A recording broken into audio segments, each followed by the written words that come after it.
बिस्मिल्लाहिर्रहमानिर्रहीम। अस्सलाम वालेकुम students, welcome to my channel ready to math study. Students, पिछली क्लास में हमने चैप्टर नंबर 1 नंबर्स उसकी एक्सरसाइज 1.3 का क्वेश्चन नंबर 2 के हमने पार्ट 1 to 3 सॉल्व किए थे। आज की क्लास में हम इसके पार्ट 5, 6, 7 सॉल्व करेंगे। तो क्वेश्चन मैंने कॉपी कर लिया। क्वेश्चन है आपके पास, write the following polynomials as the product of linear factors. क्या करना है, आपके पास जो भी पॉलिनोमियल दिए गए हैं आपको उसको लीनियर फैक्टर के प्रोडक्ट में लिखना है। तो पार्ट 5 है आपके पास z³ minus z² plus 19z minus 13। इसको दोबारा कॉपी कर लेते हैं। तो क्वेश्चन है हमारे पास z³ minus 7 z² plus 19 z minus 13। तो सबसे पहले हम क्या करेंगे, जो हमारे पास पॉलिनोमियल है इसका हम कांस्टेंट चेक करेंगे। तो इसका जो कांस्टेंट है स्टूडेंट, यहाँ पर इसका कांस्टेंट 13 है, क्योंकि इसके पास कोई भी वेरिएबल नहीं है। तो हम इसके फैक्टर निकालेंगे। फैक्टर का मतलब ये कि ये कौन कौन से टेबल में आता है।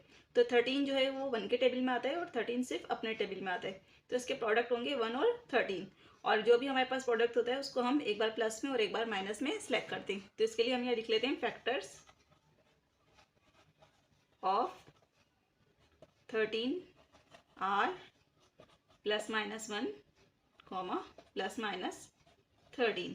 तो अब हम अपने क्वेश्चन में क्या करेंगे, 1 बाय 1 पहले +1 फिर -1 प्लस 13 और माइनस 13 को पुट करेंगे और चेक करेंगे कि हमारे पास कौन सी वैल्यू के ऊपर जो हमारी पॉलिनोमियल है वो हमें 0 आंसर दे रही है। तो इसके लिए हम सपोज कर लेते हैं, let pz is equal to z³ minus 7 z² plus 19 z minus 13। तो सबसे पहले 1 पुट करके देखते हैं हम। तो put z is equal to 1।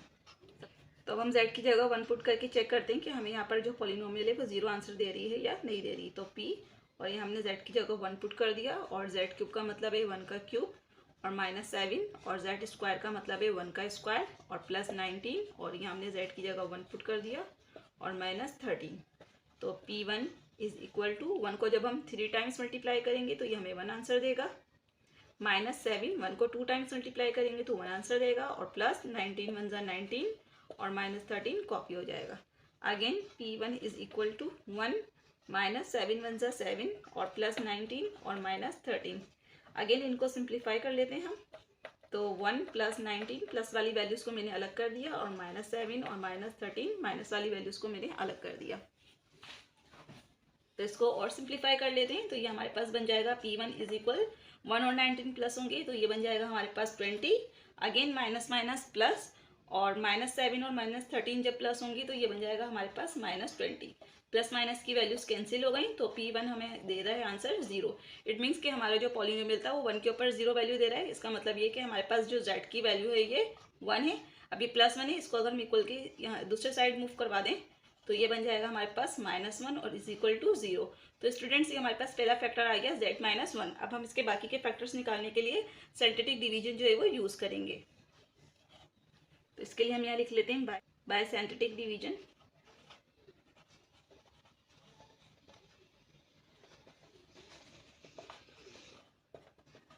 और इस डिवीजन के लिए पहले हम एक टेबल बनाएंगे और इस टेबल के अंदर जो हमारी पॉलिनोमियल थी इसके कोफिशिएंट हम लिखेंगे। z³ का कोफिशिएंट हमारे पास 1 था, z² का कोफिशिएंट हमारे पास -7 है और z का कोफिशिएंट हमारे पास 19 है और कांस्टेंट हमारे पास -13 था। अगेन हमारे पास z माइनस 1 था हमारा पहला फैक्टर और यहाँ हमारी z की वैल्यू जो थी वो 1 थी। इसको हम यहाँ पुट कर देते हैं। फर्स्ट वैल्यू को कॉपी कर लेंगे। 1 को जब हम 1 से मल्टीप्लाई करवाएंगे तो 1 1 जा 1 और -7 प्लस 1 को सॉल्व करेंगे तो यहाँ प्लस माइनस माइनस -6 आंसर आएगा। -6 को जब हम 1 से मल्टीप्लाई करवाएंगे तो 6 1 जा 6 और ये हो जाएगा -6 और 19 में से जब हम 6 को माइनस करेंगे तो हमारे पास बचेगा यहाँ 13 को जब हम 1 से मल्टीप्लाई करवाएंगे तो 13 1 जा 13। तो यहाँ देखें स्टूडेंट, हमारे पास +13 और -13 कैंसिल हो गया और ये बन गया 0। इसका मतलब ये है कि हमने यहाँ तक जो अपनी सिंथेटिक डिवीजन करी है वो बिल्कुल सही परफॉर्म करी है। अगर हमारे पास यहाँ पर कांस्टेंट कैंसिल होकर 0 आंसर देता है तो इट मीन्स कि हमने अपनी डिवीजन को बिल्कुल सही परफॉर्म किया है। अब हम इसको एक पावर कम करके मजीद इसको फैक्टर्स में लिख लेंगे, क्योंकि हमारे पास क्यूब पावर थी क्वेश्चन में। अब हम इसको स्क्वायर पावर की फॉर्म में लिख देंगे। तो फर्स्ट वैल्यू हमारे पास बन जाएगी 1z² और 1 को शो नहीं करेंगे तो ये सिंपल z² हो जाएगा, माइनस एक पावर कम करेंगे तो ये बन जाएगा 6z और प्लस और 13। अब यहाँ पर हम इसके फैक्टर्स बनाएंगे और फैक्टर्स बनाने के लिए हम मिडिल टर्म ब्रेक भी यूज़ कर सकते हैं, क्वाड्रेटिक फॉर्मूला भी यूज़ कर सकते हैं। तो स्टूडेंट मैं यहाँ जो है क्वाड्रेटिक फॉर्मूला यूज़ करूँगी क्योंकि इसकी मिडिल टर्म ब्रेक से जो है वो फैक्टर नहीं बनेंगे। इन तमाम क्वेश्चन में जो है वो हमारे पास क्वाड्रेटिक फॉर्मूला ही यूज़ होगा। तो इसके लिए हम यहाँ लिख लेते हैं बाय यूजिंग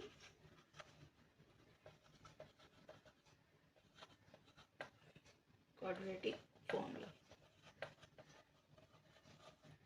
तो सबसे पहले फॉर्मूला शो कर देती हूँ। फॉर्मूला होता है हमारे पास x is equal minus d plus minus square root b square minus 4ac upon 2a। हमारी जो पॉलिनोमियल है इसमें हम पहले a, b और c की वैल्यू सेलेक्ट कर लेते हैं। तो ये हमारे पास a की वैल्यू 1 है क्योंकि z स्क्वायर का कोफिशिएंट 1 है, कोमा हमारे पास b की वैल्यू -6 है क्योंकि z का कोफिशिएंट -6 है, और c की वैल्यू हमारे पास 13 बन जाएगी क्योंकि कांस्टेंट जो है वो 13 है।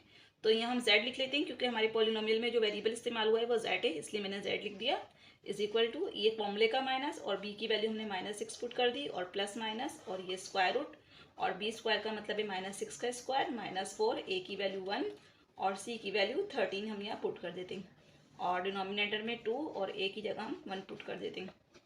तो z is equal to minus minus plus और ये सिंपल 6 हो जाएगा और प्लस माइनस स्क्वायर रूट 6 6 ज़ा 36 और माइनस माइनस प्लस हो जाएगा यहाँ पर। अगेन 4 1 ज़ा 4 और 4 को जब हम 13 से मल्टीप्लाई करेंगे तो ये हमारे पास बन जाएगा 52 और डिनोमिनेटर में 2 1 ज़ा 2। तो z is equal to 6 plus minus square root, अच्छा प्लस 36 और -52 को जब हम सॉल्व करेंगे तो हमारे पास बचेगा -16 हमारे पास आंसर आएगा इसका और डिनोमिनेटर में 2 कॉपी हो जाएगा। अगेन यहाँ तक करने के बाद z is equal 6 plus minus square root 16 और मल्टीप्लाई -1, यहाँ मैंने जो है ये -9 को -1 सपोज करके इसको मल्टीप्लाई करके शो कर दिया है और डिनोमिनेटर में 2। अब z is equal to 6 plus minus square root 16 और मल्टीप्लाई स्क्वायर रूट -1, इन वैल्यूज को मैंने अलग अलग कर दिया, 16 को अलग और -1 को अलग। अब स्टूडेंट स्क्वायर रूट -1 जो हमें पता है आयोटा के इक्वल होता है, तो यहाँ हम z is equal 6 plus minus square root 16 iota लिख देते हैं और डिनोमिनेटर में 2 लिख देते हैं। तो z is equal to 6 plus minus, अब 16 का स्क्वायर रूट हमें पता है 4 होता है और डिनोमिनेटर में हम 2 शो कर देंगे।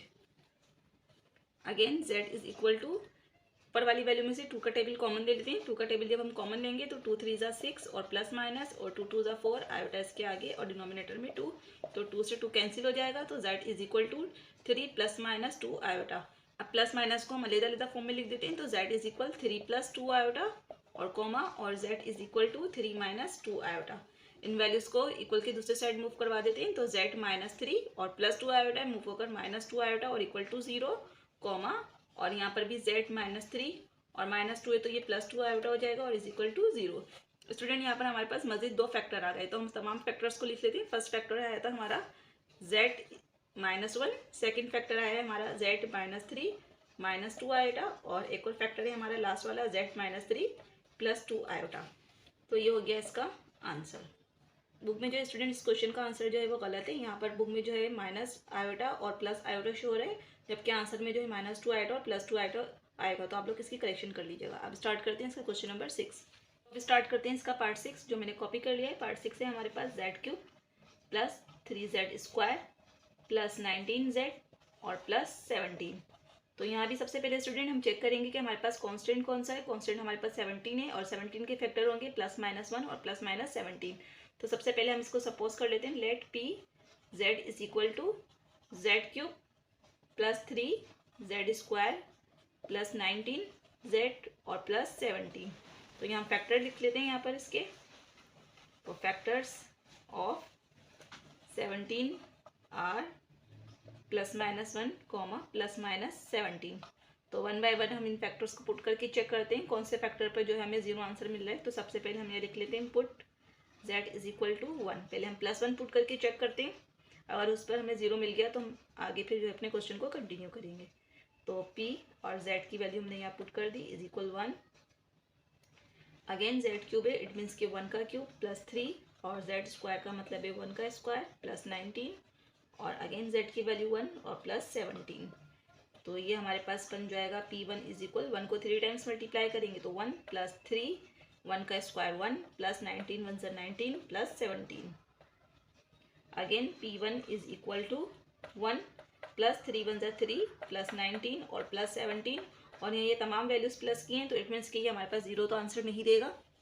तो इसको हम अगेन सॉल्व कर लेते हैं। तो ये हमारे पास बन जाएगा P1 इज इक्वल 3 और 1 4, और 4 में 19 प्लस करेंगे तो 23, और 23 में जब हम 17 प्लस करेंगे स्टूडेंट, ये बन जाएगा हमारे पास 40। और ये हमारे पास P1 जो है नॉट इक्वल टू 0 आ गया। तो अब हम P की वैल्यू जो है वो -1 पुट करके चेक करते हैं। तो अब पुट करके देखते हैं -1, तो put z is equal to -1, तो P और ब्रैकेट में हम इसकी जगह लिख देते हैं -1 इज इक्वल z क्यूब का मतलब है -1 का क्यूब प्लस 3, z स्क्वायर का मतलब है -1 का स्क्वायर प्लस 19, और यहाँ z की वैल्यू -1 और plus 17। Again P -1 is equal -1 को 3 टाइम मल्टीप्लाई करेंगे तो -1 प्लस 3, -1 को जब हम 2 टाइम मल्टीप्लाई करेंगे तो वो +1 बन जाएगा, और प्लस माइनस माइनस, और 19 1 ज़ा 19 और plus 17 copy. Again P -1 is equal to -1 plus 3 1 ज़ा 3, और ये -19 और ये प्लस 17। अब इनको ज़रा हम अरेंज कर लेते हैं। तो ये हमारे पास बन जाएगा P -1 इज इक्वल -1 -19 और प्लस 3 और प्लस 17। माइनस वाली वैल्यूज़ को मैंने अलग कर दिया और प्लस वाली वैल्यूज़ को मैंने अलग कर दिया। तो P -1 is equal to minus minus plus, ये हमारे पास बन गया -20, और प्लस 3 और 17 भी प्लस होकर हमारे पास बन गया 20। प्लस माइनस की वैल्यू कैंसिल हो गई, तो P -1 जो है हमारे पास आ गया 0। इट मीन्स कि हमारा जो पहला फैक्टर था z इज इक्वल था -1 के, -1 को मूव करवाएंगे इक्वल के दूसरे साइड, तो ये +1 बन जाएगा और इक्वल टू 0।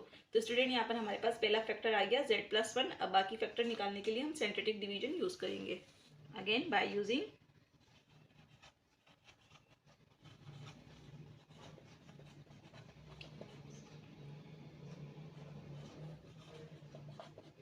Synthetic division. तो इसके लिए हम डिवीजन का एक टेबल बना लेते हैं, और यहाँ पर हम सबसे पहले कोफिशिएंट लिख लेते हैं। z क्यूब का कोफिशिएंट 1, z स्क्वायर का कोफिशिएंट 3, और z का कोफिशिएंट 19, और कांस्टेंट था हमारे पास 17, और हमारे पास डिवाइजर है इसका -1, क्योंकि z की वैल्यू हमारे पास -1 आई है। फर्स्ट वैल्यू को कॉपी कर लेते हैं। अब 1 1 ज़ा 1, और ये -1 बन जाएगा, प्लस 3 में से 1 माइनस होगा तो हमारे पास 2 बच जाएगा। अगेन 2 1 ज़ा 2, तो ये हमारे पास 2 बन जाएगा, और -2 बनेगा क्योंकि जब 2 -1 से मल्टीप्लाई होगा तो -2, जब 19 में से 2 माइनस होगा तो 17 बन जाएगा, और 17 1 ज़ा 17, और ये हमारे पास बन गया -17। तो यहाँ देखिए स्टूडेंट, +17 और -17 कैंसिल हो गया, फैक्टर जो है हमारे पास बिल्कुल सही फॉर्म में आ गए। अब हम इनको z की फॉर्म में लिख देते हैं। तो 1 के साथ हम लिखेंगे z स्क्वायर, और 1 को शो नहीं करेंगे, और प्लस, और 2 के साथ हम लिख देंगे z और प्लस 17। अभी हमारे पास दूसरे फैक्टर्स आ गए। अब इसको हम मज़ीद क्वाड्रेटिक फॉर्मूले से और फैक्टराइज कर लेते हैं। इसके लिए हम लिख लेते हैं बाय यूजिंग क्वाड्रेटिक फॉर्मूला।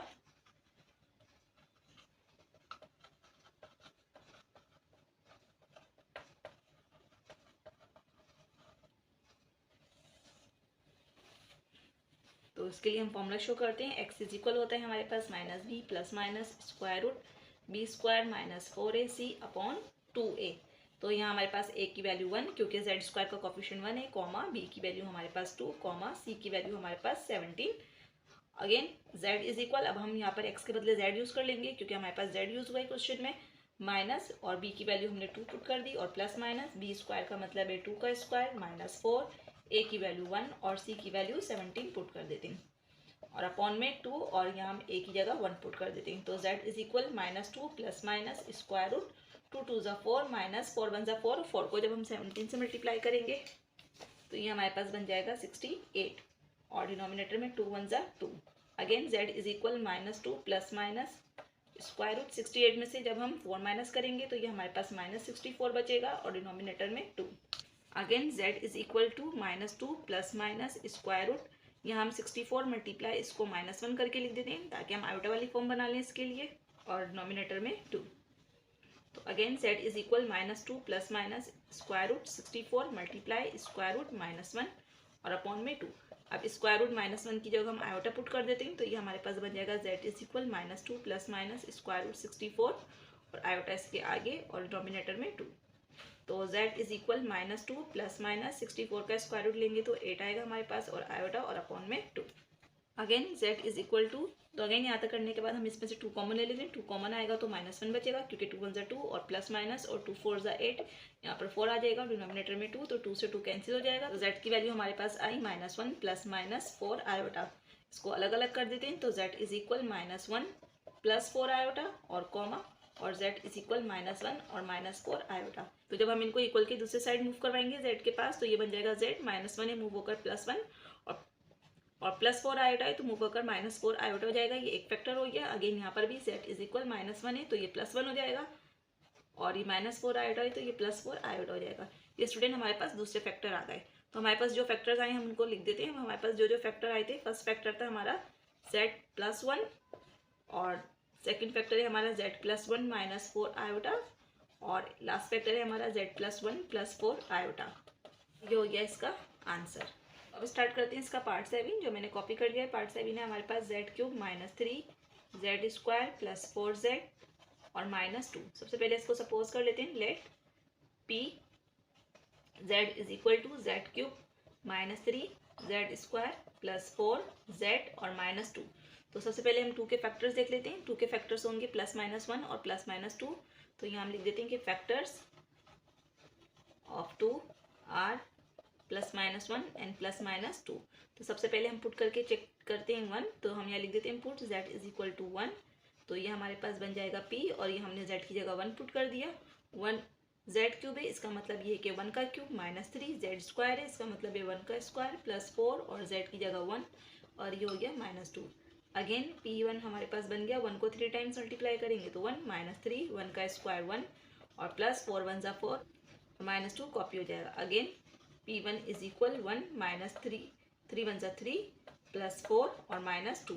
तो ये हमारे पास बन जाएगा p1 इज इक्वल 1 +4 और -3 और -2।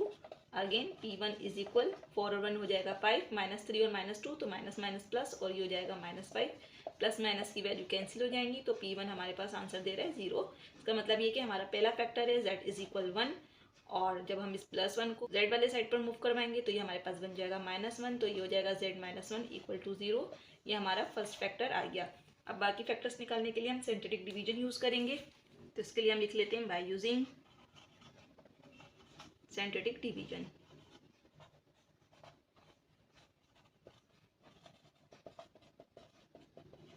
तो सबसे पहले डिवीजन का टेबल बना लेते हैं और यहाँ हमारे पास z³ का कोफिशिएंट 1, z² का कोफिशिएंट -3 और z का कोफिशिएंट 4 और कांस्टेंट था हमारे पास -2। फर्स्ट फैक्टर हमारे पास 1 आया है तो हम यहाँ 1 पुट कर देते हैं। फर्स्ट वैल्यू को कॉपी कर देते हैं तो 1 1 ज़ा 1 और -3 में से जब हम 1 निकालेंगे तो ये हमारे पास -2 आ जाएगा। -2 को 1 से मल्टीप्लाई करेंगे तो -2 आ जाएगा। में से 2 माइनस होगा तो 2 बचेगा। अगेन 2 1 ज़ा 2 और यहाँ देखें स्टूडेंट प्लस माइनस का 2 कैंसिल हो गया। इसका मतलब है कि हमारी डिवीजन सही परफॉर्म हो गई है।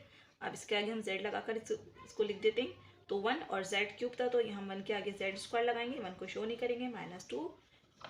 इसके बाद z आ जाएगा और ये हो जाएगा हमारे पास +2। अब मज़ीद इसके फैक्टर निकालने के लिए हम क्वाड्रेटिक फॉर्मूला यूज़ करेंगे। इसके लिए हम लिख लेते हैं बाय यूजिंग क्वाड्रेटिक फॉर्मूला।